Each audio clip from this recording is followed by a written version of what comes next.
3 share हो चुकी है। चलिए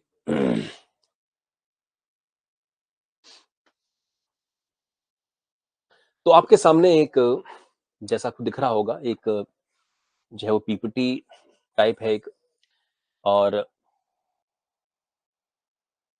लेट मी बिगिन। चलिए जी, स्टार्ट करते हैं। तो जो मैंने कल पढ़ा दिया, थोड़ा रिवाइज करते हैं। यूनियन एग्जीक्यूटिव माने संघीय कार्यपालिका हमारा चैप्टर था। संघीय कार्यपालिका।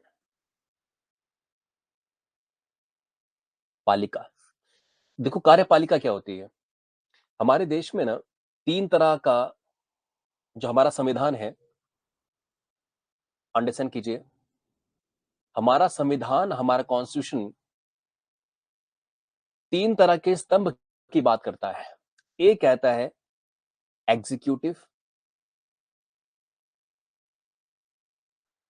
एग्जीक्यूटिव मीन्स यही कार्यपालिका, जो कार्य करेगी सरकार, मतलब एग्जीक्यूटिव मीन्स सरकार।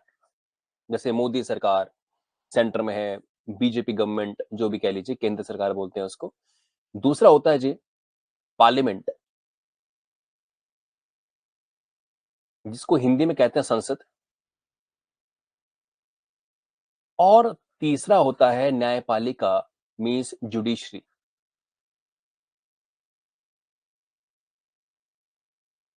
जुडिशरी मीन्स न्यायपालिका।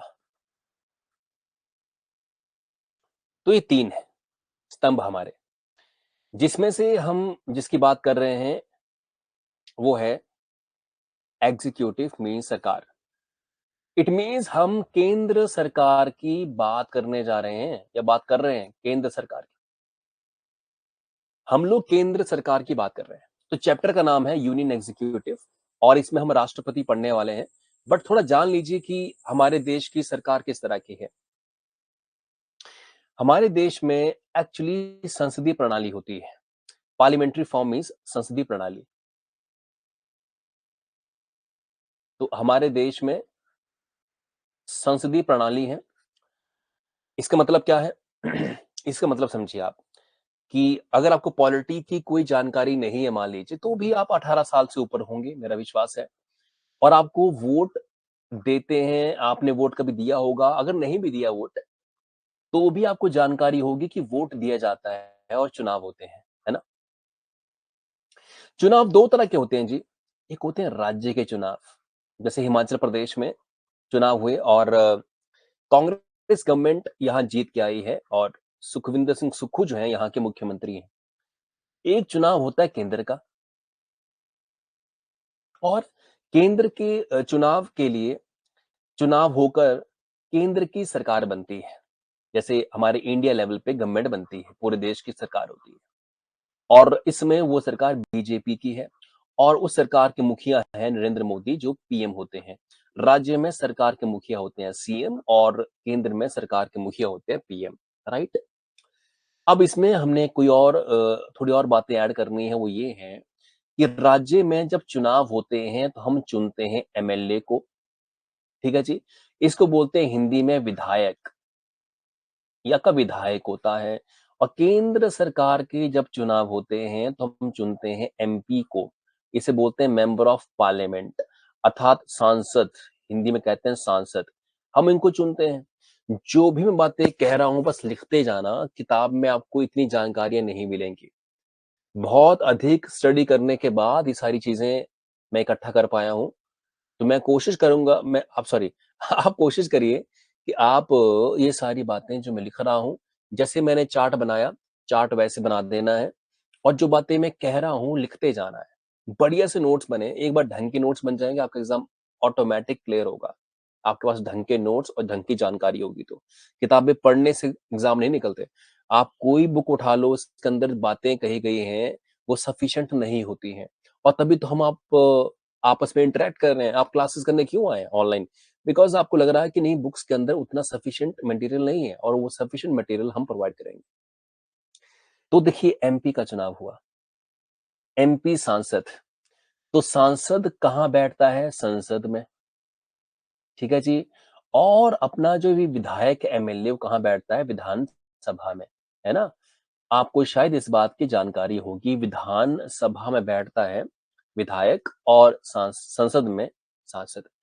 तो अब ये जो हम सरकार की बात कर रहे हैं, मैं आपको वापस टॉपिक पे लेके आता हूँ, जो मैंने बिगिन किया था कि यूनियन एग्जीक्यूटिव मीन्स केंद्र या संघीय कार्यपालिका, माने संघ मीन्स केंद्र। तो केंद्र में जो कार्यपालिका मीन जो सरकार है, केंद्र की सरकार है, तो वो सरकार बनती कैसे है? इसका क्या प्रोसीजर है? तो एमपी के चुनाव होते हैं, मेंबर ऑफ पार्लियामेंट, सांसद के चुनाव होते हैं। अब देखिए, सांसद के चुनाव मीन्स कहाँ के संसद? तो संसद में दो पार्ट होते हैं संसद के। एक होती है लोकसभा, शॉर्ट में एलएस लिख रहा हूं, और एक होती है राज्यसभा।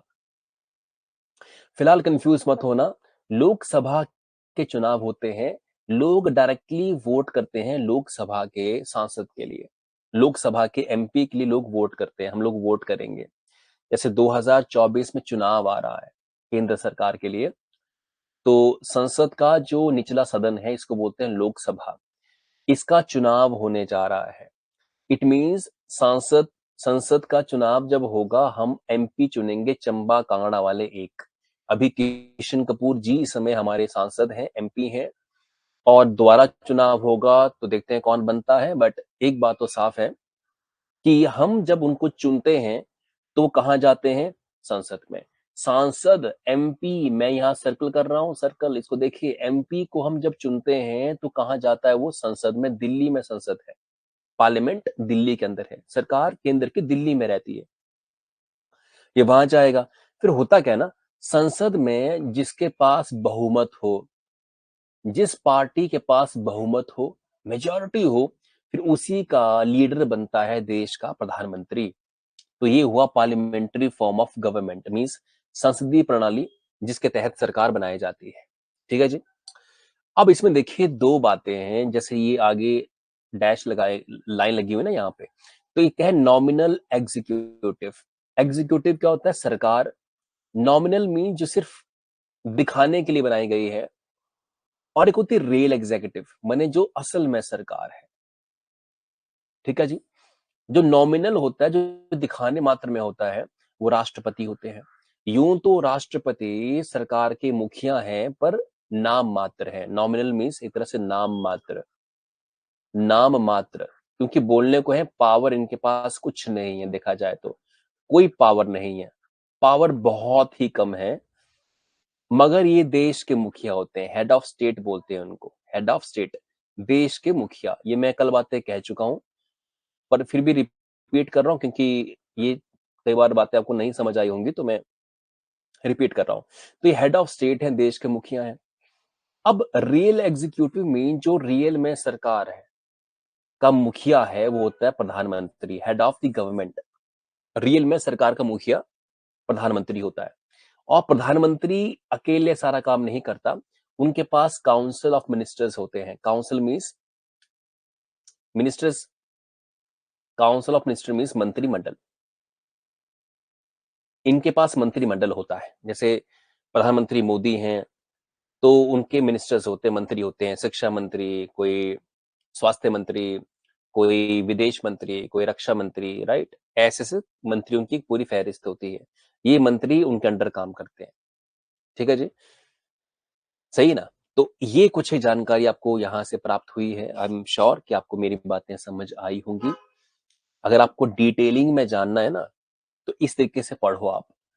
अगर आपको मैं फटाफट से करवा दूं, 2-3 बातें बताऊं, ले जाऊं, तो सिलेबस खत्म करना हमारा उद्देश्य नहीं है। हमारा उद्देश्य है कि आपको प्रॉपर तरीके से समझाना। और जिन बच्चों का 3 महीने का कोर्स खत्म हो चुका है, चिंता ना करें, उन बच्चों का मैंने कोर्स 2 महीने के लिए एक्सटेंड कर दिया है। तो चिंता ना करें, आपका सारा सिलेबस खत्म होगा, समय पे खत्म होगा, चिंता ना करें। तो मैंने इसे एक्सटेंड कर दिया है, तो nothing to worry about this. चलिए, मैं इसे अब इरेज कर रहा हूं और नेक्स्ट स्लाइड के ऊपर आपको मैं लेके जाऊंगा।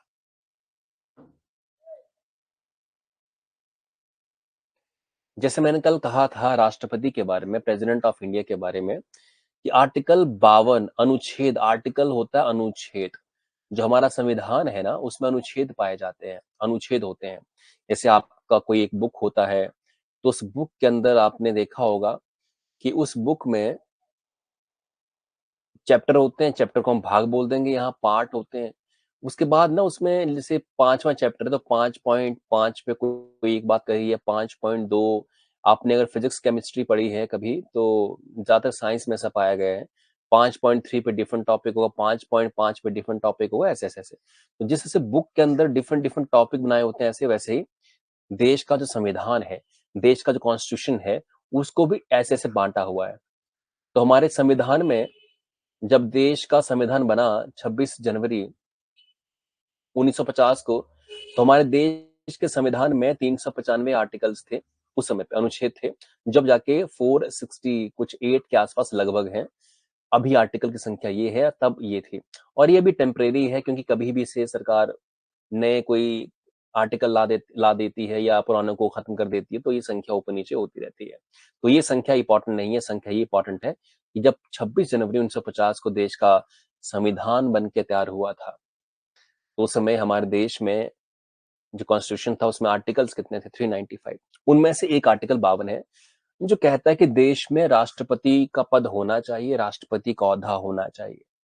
आर्टिकल 53 कहता है कि जो एग्जीक्यूटिव पावर है, मीन सरकार की जो पावर है, शक्तियां हैं, वो राष्ट्रपति के पास होंगी।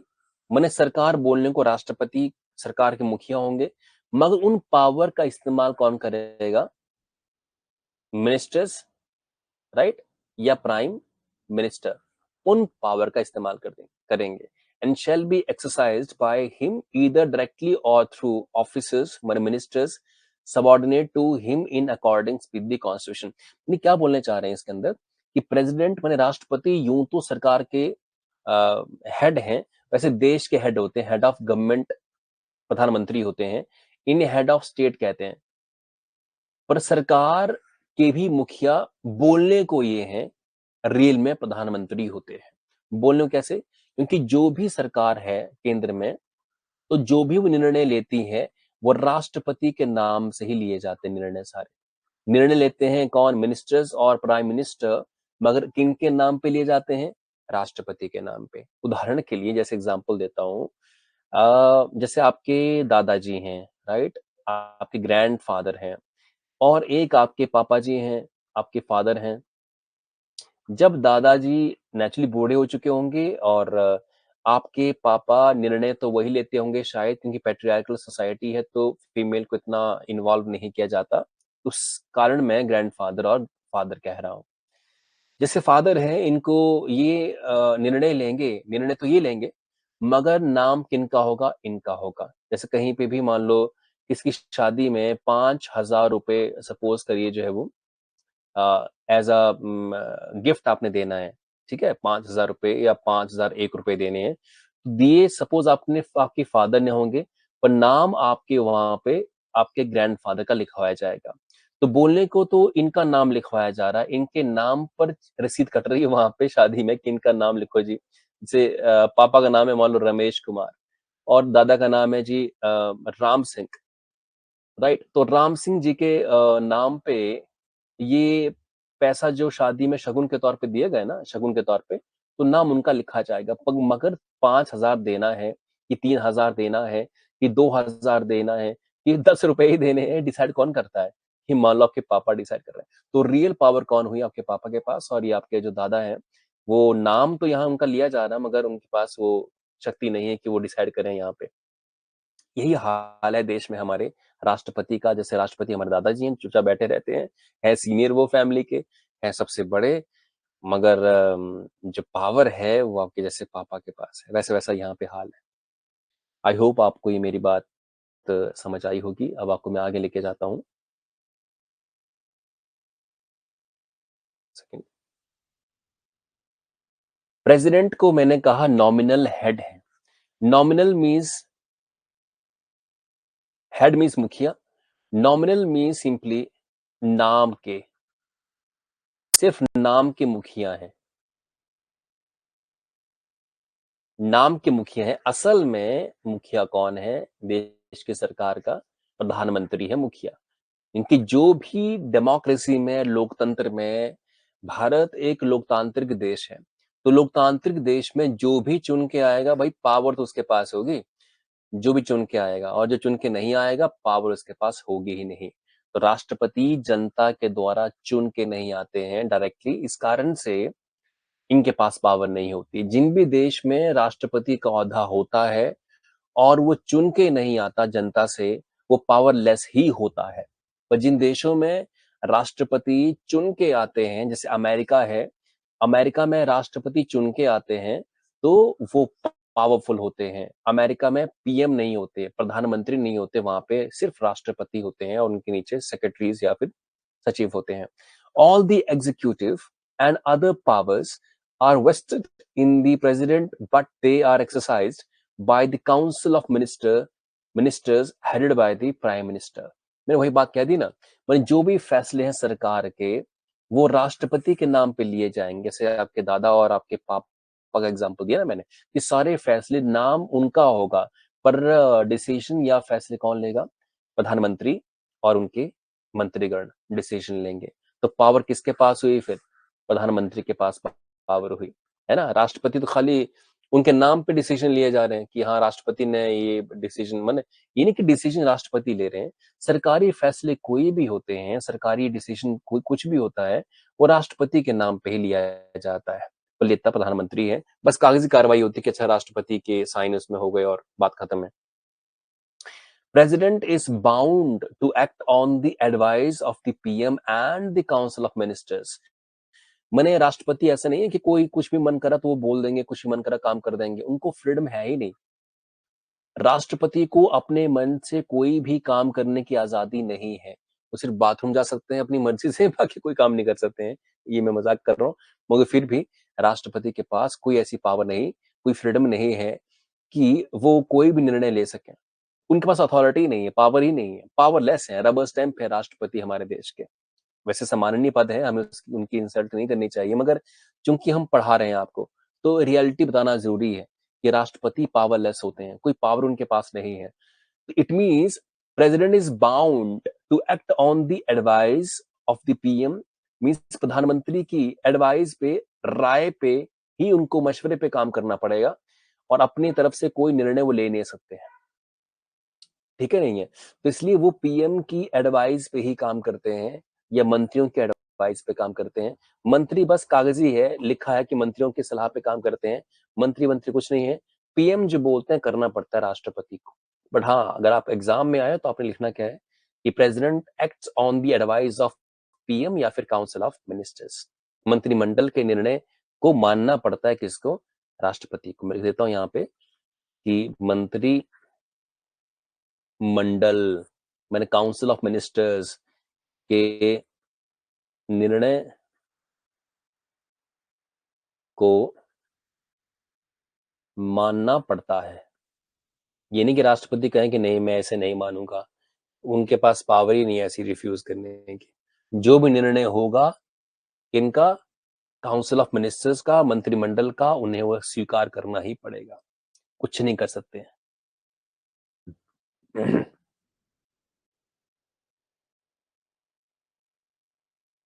अब नेक्स्ट है भी चुनाव राष्ट्रपति का। तो राष्ट्रपति के चुनाव के बारे में बात करेंगे। तो देखिए, election of president of India exam में आ सकता है कि कौन सा अनुच्छेद है, ART शॉर्ट में आर्टिकल कहा जा रहा है, अनुच्छेद 360, सॉरी नॉट 360, अनुच्छेद 54 के तहत इस देश में राष्ट्रपति के चुनाव किए जाते हैं। कई बार हमारे क्लास 3 एग्जाम के अंदर ये प्रश्न आ चुका है कि कौन सा अनुच्छेद कहता है राष्ट्रपति के चुनाव में। तो आप इसे हिंदी में कैसे लिखेंगे? राष्ट्रपति का चुनाव, इलेक्शन ऑफ प्रेसिडेंट मीन्स राष्ट्रपति का चुनाव। तो राष्ट्रपति का चुनाव अनुच्छेद 54 के तहत होगा। अब देखिए, इसमें कहा गया है कि indirectly elected by the electoral college. Electoral college क्या है? ये एमएलए और एमपी का एक समूह है हमारे देश के 28 हो गए राज्य और 2 हो गई अपनी यूनियन टेरिटरीज। अब 3 कह लीजिए क्योंकि जम्मू कश्मीर भी वैसी-वैसी होगी। तो 3 यूटी होंगी, वहां के जो एमएलए होंगे वो एमएलए वोट करते हैं राष्ट्रपति के चुनाव के लिए। हम लोग, आप लोग, आम जनता वोट नहीं करती राष्ट्रपति के चुनाव के लिए। तो इलेक्टोरल कॉलेज जो होता है, इलेक्टोरल कॉलेज, वो इसमें वोट करता है। एमएलए और एमपी, मेंबर ऑफ पार्लियामेंट, दोनों सदन के, लोकसभा के भी और राज्यसभा के भी वोट किया करते हैं। अब देखो क्या हाँ लिखा भी इसमें, इलेक्टोरल कॉलेज कंसिस्ट ऑफ, माने इलेक्टोरल कॉलेज में कौन कौन होते हैं? Elected member of Lok Sabha, Lok Sabha के चुने हुए नेता। Elected member of Rajya Sabha, Rajya Sabha के चुने हुए जो मेंबर हैं वो एमपी। और elected member of legislative assemblies of all the state and UT, माने 28 राज्यों के जो एमएलए हैं वो, माने विधायक हैं वो, प्लस 3 राज्य, सॉरी यूनियन टेरिटरी माने केंद्र शासित प्रदेश हैं, उनके भी एमएलए मिलकर वोट करेंगे राष्ट्रपति के चुनाव के लिए। तो 3 यूटी कौन सी है? ये दिल्ली है, पुडुचेरी और जम्मू और कश्मीर है। एग्जाम में आ सकता है कि कौन से ऐसे 3 केंद्र शासित प्रदेश होंगे जो राष्ट्रपति के चुनाव में वोट कर सकते हैं या कर सकेंगे। तो ये है दिल्ली, पुडुचेरी, मैं यहाँ लिख देता हूं। एक तो अपनी दिल्ली, दिल वालों की दिल्ली, राजधानी दिल्ली। दूसरा है पुडुचेरी। और तीसरा है जी जम्मू और कश्मीर, जे एंड के, जो पहले राज्य था पर जो कि अब राज्य का दर्जा हटाकर उसे केंद्र शासित प्रदेश बना दिया गया है। राइट। तो अब ये सिस्टम ऑफ प्रोपोर्शनल रिप्रेजेंटेशन क्या है आपके काम के नहीं है, क्लास 3 वालों को इतना जानना नहीं है, इसके अंदर डेप्थ में इतना जानने की जरूरत नहीं है क्लास 3 वाले एग्जाम को। क्वालिफिकेशन क्या थी राष्ट्रपति की? मैंने लास्ट टाइम कहा था राष्ट्रपति बनने के लिए क्या क्षमताएं चाहिए? वो देश का नागरिक होना चाहिए, must be citizen of India, he और शी। इनकी उम्र 35 साल से कम नहीं होनी चाहिए, दूसरी बात। And should be qualified for election as the member of the Lok Sabha, माने उनकी क्षमता होनी चाहिए कि वो लोकसभा के सदस्य बन सके। अब कोई कहे कि लोकसभा के सदस्य बनने की क्वालिफिकेशन क्या होती है? क्या कोई डिग्री वगैरह चाहिए? क्या कोई एजुकेशन क्वालिफिकेशन चाहिए? नहीं, कोई भी एजुकेशन क्वालिफिकेशन नहीं चाहिए लोकसभा का चुनाव लड़ने के लिए। राइट। आप अगर अनपढ़ हैं, आप 10वीं पास किए हैं, आपने बिल्कुल शिक्षा नहीं ली है, कोई दिक्कत नहीं है, जनता बस आपको वोट करे तो आप अगर बन गए तो आप सांसद होंगे। तो इसलिए कोई क्वालिफिकेशन, एजुकेशनल क्वालिफिकेशन नहीं है। मगर जो कंडीशंस लोकसभा के सांसद के क्वालिफिकेशन के लिए होगी, वही कंडीशन राष्ट्रपति के चुनाव के लिए भी होंगी, जो क्वालिफिकेशन की बात है।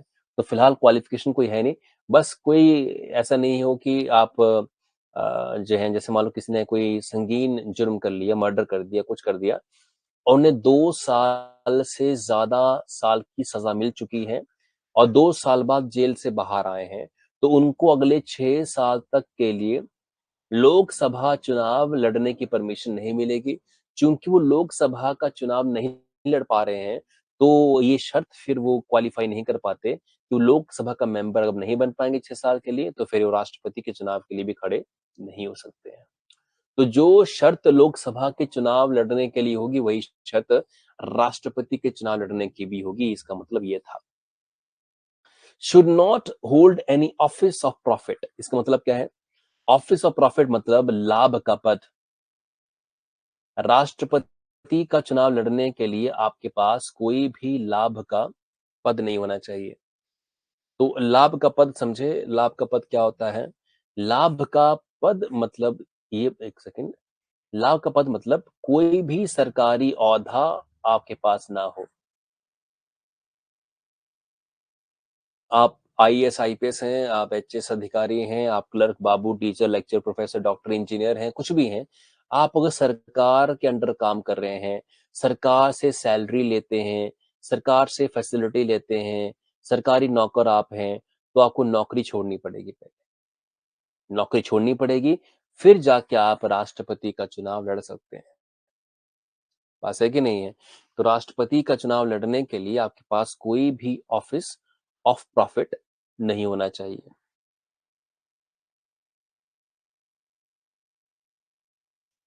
ठीक है जी?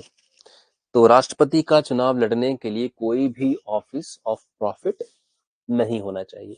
क्लियर है? राइट? यहाँ तक मैंने बात की है। चलिए अब मैं ज़रा देख लेता हूँ कि कोई डाउट आपको नहीं है तो नहीं इसके अंदर, तो मैं स्टॉप शेयरिंग कर रहा हूँ। तो फिलहाल तक मैंने जो बातें कही हैं राष्ट्रपति के चुनाव के बारे में और राष्ट्रपति क्वालिफिकेशन के बारे में, ये बातें मैंने कल भी कही थी, बट मेरा आज पर्पस था कि मैं इसे थोड़ा रिवाइज करवा दूं, क्योंकि चैप्टर डिफिकल्ट चैप्टर है और हमारा पर्पस क्या है कि एक बार आप पढ़ जाएं, एक बार आप लर्न कर जाएं, तो दोबारा आपको बार बार वही चीजें पढ़ने की जरूरत ना पड़े। एक्चुअली हमारी क्वालिटी बड़ी कम होती है एजुकेशन में। हमने किसी बुक से चैप्टर पढ़ लिया होता है और क्वालिटी बड़ी कम है उसके अंदर। देन एग्जाम में जाते हैं, क्वेश्चन फिर कहीं से आ जाता है और आप बोलते हैं कि ये क्वेश्चन कहाँ से आ गया, हमने तो ये पढ़ा ही नहीं कभी भी। तो रीजन क्या है कि आप किसी बुक को पढ़ के गए हैं और बुक में सारी चीजें नहीं दी होती हैं, आपको कुछ बातें एक्स्ट्रा पढ़नी पड़ती हैं। तो अगर आप 4-5 बुक्स पढ़ेंगे और 4-5 बुक से वो करेंगे, तो ये तो फिर कोई आईएएस की तैयारी हो गई इसके अंदर। तो 4-5 बुक से पढ़ना, यही कमी है। एट दैट्स व्हाई एक प्रॉपर क्लास में प्रॉपर मटेरियल मिलना आपको बहुत ज़रूरी है। आगे बढ़ते हैं, क्लास को मैं फिर शेयर कर रहा हूँ और अब मेरी आपको फ़ोटो दिखना बंद हो जाएगी एंड देन आपको स्क्रीन नज़र आएगी। और चलिए, ये राष्ट्रपति के बारे में हमने बात की है। नाउ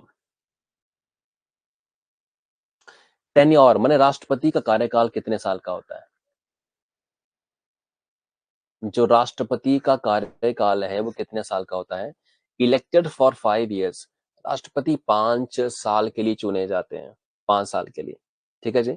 एलिजिबल फॉर री इलेक्शन, दोबारा चुनाव लड़ सकते हैं राष्ट्रपति, कोई ऐसा नहीं, ऐसी दिक्कत नहीं है।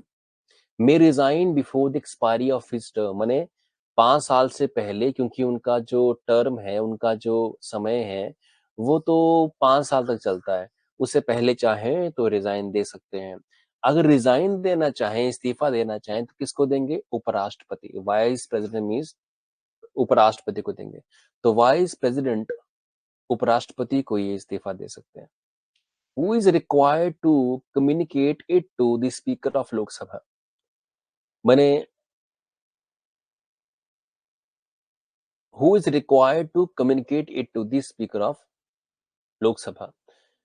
इट मीन जब रिजाइन देना है तो ये इस बात की जानकारी जो है वो स्पीकर के, लोकसभा के स्पीकर को भी दे दी जाए। सॉरी, ठीक है,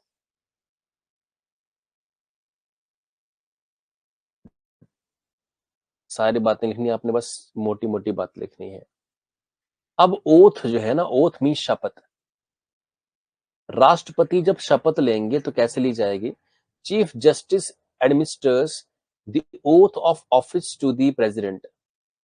तो जो चीफ जस्टिस ऑफ इंडिया है, मने मुख्य न्यायाधीश भारत के, वो शपथ दिलाएंगे इनको, मुख्य न्यायाधीश। तो जो मुख्य न्यायाधीश है वह उन्हें शपथ दिलवाएंगे, याद रखिएगा। तो चीफ जस्टिस ऑफ इंडिया इनको शपथ दिलाते हैं, इन्हें इन्हें संविधान की शपथ दिलाते हैं। तो फिर कैसे पढ़ते हैं कि आई डैश solemnly affirm या swear in the name of God that I will faithfully execute the office of President of India and will preserve, protect and defend the Constitution of India. Right? ऐसी एक शपथ होती है कि भाई मैं faithfully काम करूंगा, ईमानदारी से काम करूंगा और मैं संविधान की इज्जत करूंगा, उसे उसका सम्मान करूंगा, उसे प्रोटेक्ट करूंगा, प्रिजर्व करूंगा। ये एक तरह की बात यहाँ पे कही जाती है। आगे हम बात करें,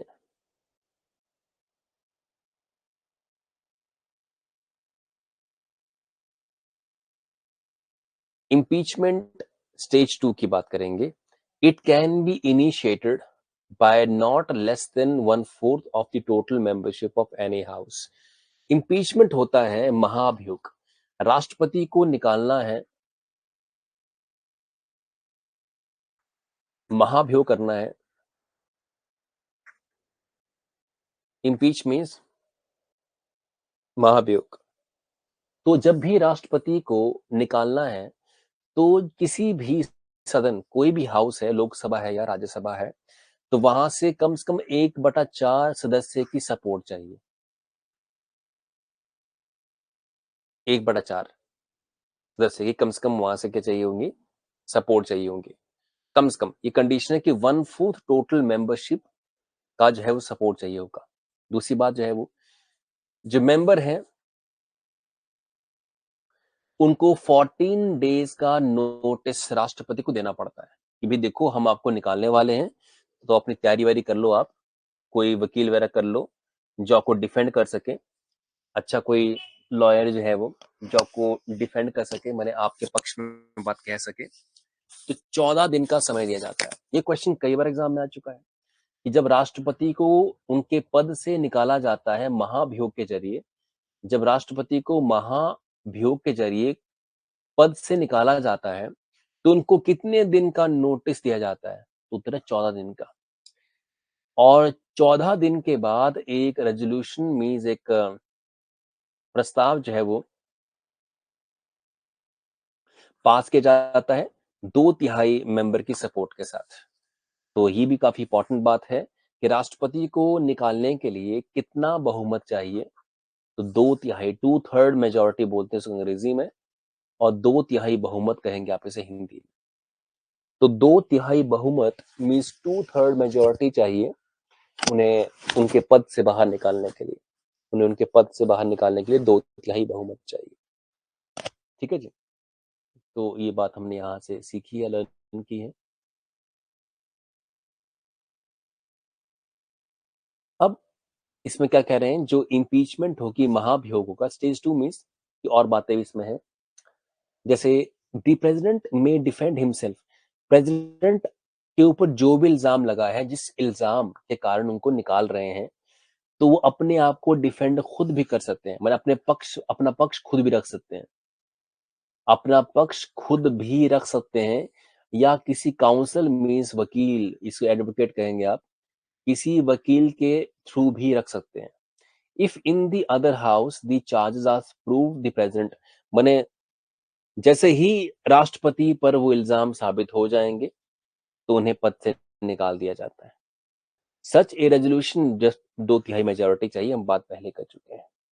तो राष्ट्रपति को निकालने के लिए 2/3 बहुमत की जरूरत पड़ती है, याद रखिएगा। 2/3 बहुमत के तो ही उनको निकाला जाएगा उनके पद से। ठीक है जी। तो इसके आगे मैं इसको मिटा रहा हूं यहाँ पे। पावर क्या है प्रेसिडेंट की?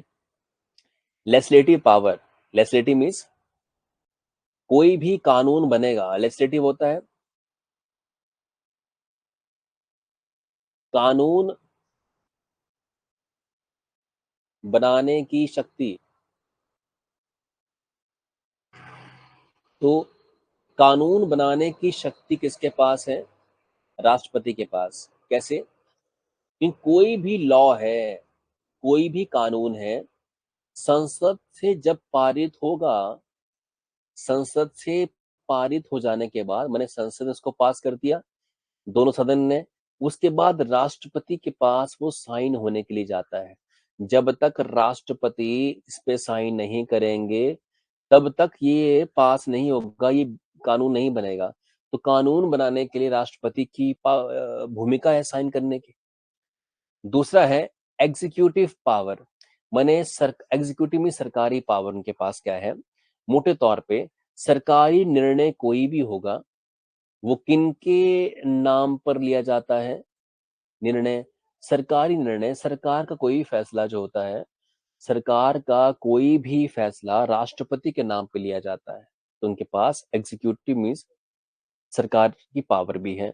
अपॉइंटमेंट मेकिंग पावर, जैसे मंत्री हो गए, है ना, या जज हो गए, ठीक है, या राज्यपाल हो गए, ठीक है, तो इनकी अपॉइंटमेंट, इनकी नियुक्ति कौन करते हैं?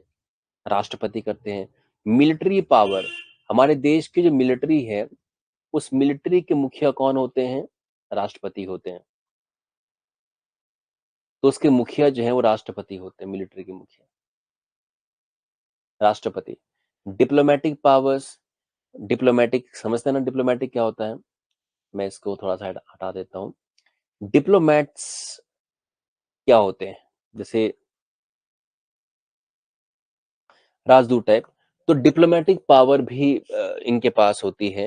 ये डिप्लोमैट अपॉइंट करते हैं, जैसे किसी राजदूत को चीन का बनाना हो, भारत का राजदूत साउथ अफ्रीका में जाना हो, तो उनकी अपॉइंटमेंट यही करवाते हैं, राइट? इमरजेंसी पावर जैसे मैंने कल डिस्कस किया था ना, अनुच्छेद 352, अनुच्छेद 360, 56 और फिर 360, ये 3 अनुच्छेद हैं जिनका ज़िक्र मैंने लास्ट क्लास में किया था। आप पिछली क्लासेस देखिए, वहाँ पे मैंने ठीक क्लियरली कहा था कि आर्टिकल या अनुच्छेद 352 कहता है राष्ट्रीय आपातकाल के बारे में, और इसके बारे में मैंने डिटेलिंग से बात की थी। 356 कहता है राज्य के आपातकाल, माने राष्ट्रपति शासन के बारे में। जब भी राज्य में आपातकाल लगेगा, वो 356 के तहत लगेगा, और फिर 360 माने फाइनेंशियल इमरजेंसी अर्थात वित्तीय आपातकाल। जब देश में वित्तीय संकट आ जाता है और सरकार के पास पैसे नहीं बचते, सरकार जो है वो मतलब ठप हो जाती है या बैंकरप्ट हो जाती है, जब सरकार का दिवालियापन निकल जाता है, तो उस स्थिति में मेरी पिछली वीडियो देखिए, आपको वहां से सारी जानकारी मिल जाएगी इस बारे में। आगे बढ़ते हैं। जैसे एग्जीक्यूटिव पावर की मैंने थोड़ी देर पहले बात करी, तो एग्जीक्यूटिव पावर्स क्या है? President is the head of union government. जो केंद्र की सरकार होती है, उसके मुखिया कौन होते हैं? राष्ट्रपति। All the executive powers are vested in the president. मैंने कहा ना, सरकार कोई भी निर्णय लेती है तो वो राष्ट्रपति के नाम पे लिए जाएंगे, कोई भी निर्णय सरकार के। But the president exercise all the power. वही बात है ना कि राष्ट्रपति जो है ये पावर का इस्तेमाल जो है वो खुद नहीं करते, ये प्रधानमंत्री जो भी कहते हैं या मंत्रिमंडल जो भी कहता है, उसी के ही एडवाइस पे काम करते हैं। एड एंड एडवाइस कहते हैं इसको। एड एंड एडवाइस मीन्स जो मंत्रिमंडल की राय होगी, जो उनकी ओपिनियन होगी, उस ओपिनियन पे उनको काम करना पड़ेगा। ठीक है जी, ये बात यहाँ से है। तो इसके बाद मैं आगे बढ़ूं यहाँ से, तो जैसे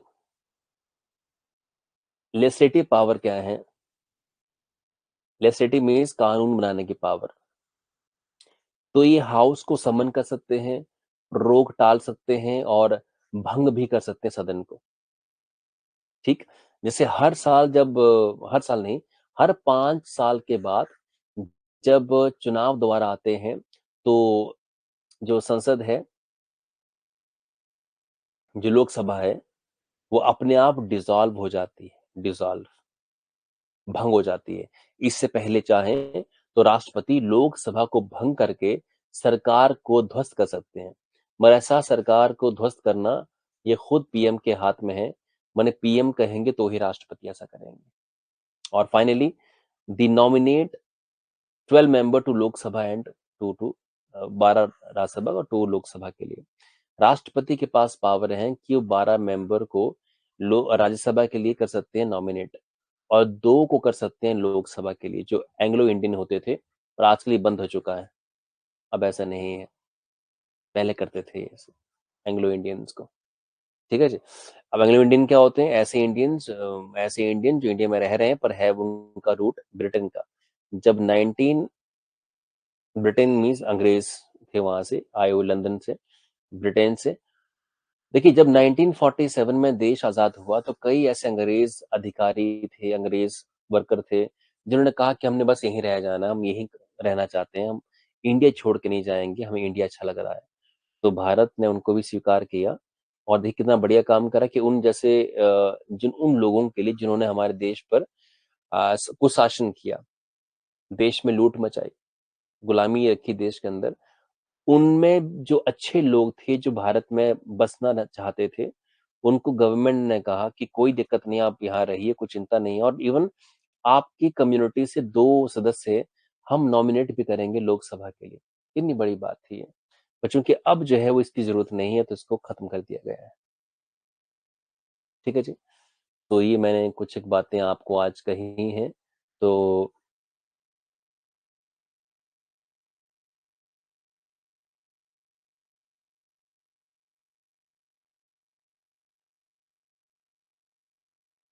ओके,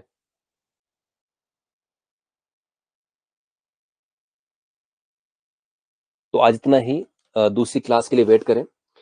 एंड मेरी एक क्लास जो नए स्टूडेंट हैं काजल भारद्वाज, मेरी शाम को क्लास जो है ना वो 9 से 10 यूट्यूब पे लाइव होती है। तो यूट्यूब पे मैं आपको आप मुझे मैसेज करें, व्हाट्सएप पे आपको मैं जोड़ देता हूँ। मैं आपका नंबर दे देता हूँ आपको, जिस पे आपको मैसेज करना होगा। मैं स्क्रीन शेयर कर लेता हूँ कि लिख दूँ मैं नंबर अपना वहाँ पे। तो मैं एक्चुअली मेरी कुछ शाम को यूट्यूब पे आपके लिए एक ऑनलाइन क्लास करता हूँ मैं, एमसीक्यूज़ वाली, क्योंकि पढ़ना ज़रूरी है ये चीज़ें भी, बट एमसीक्यूज़ लगाना भी काफ़ी इंपॉर्टेंट है एग्ज़ाम के लिए। तो 9 से 10 मेरी रोज़ यूट्यूब पे क्लास होती है, हमारे चैनल पे। और नंबर है मेरा 9805924227। ये मेरा नंबर है। तो आपने इस नंबर पे मुझे मैसेज करना है, आपको मैं व्हाट्सएप ग्रुप में जोड़ दूंगा, और फिर उसी में ही मैं यूट्यूब की क्लास का लिंक भेजता हूँ। तो उस लिंक पे जाके आपने वो क्लास भी ज्वाइन कर लेनी है। रोज अगर आप एमसीक्यू सॉल्व करेंगे तो आपके दिमाग में 10 क्वेश्चन में से 4 भी उतर गए तो बहुत बेनिफिट होगा उस चीज के लिए। एंड फाइनली, जैसे मैं कहूँ तो मेरी इवनिंग क्लास होती है यूट्यूब पे 9 से 10। मंडे से फ्राइडे, सॉरी, मंडे से वेंसडे वो क्लास होती है मैथ की। जैसे आज मैथ की क्लास होगी। और फिर वेंसडे से लेके, सॉरी, थर्सडे से लेके सैटरडे तक क्लास होती है इंग्लिश की। तो इंग्लिश और मैथ हमारे एग्जाम के लिए काफी इंपॉर्टेंट है, तो इसकी मैं लगातार ही एमसीक्यूज क्लासेस कर रहा हूँ, तो आप जुड़ो इसके अंदर। तो आज इतना ही। I am stopping this class. और कल फिर मिलेंगे। आज की क्लास के लिए आपका धन्यवाद। See you tomorrow. Take care. दूसरी क्लास मैम की स्टार्ट होएगी विद इन 5-10 मिनट्स। तब तक के लिए थोड़ा आप चिल कर लें, रिलैक्स कर लें। और फिर मैम की क्लास स्टार्ट होएगी 8-10, 8-10, 8-5-10 के आसपास स्टार्ट होएगी।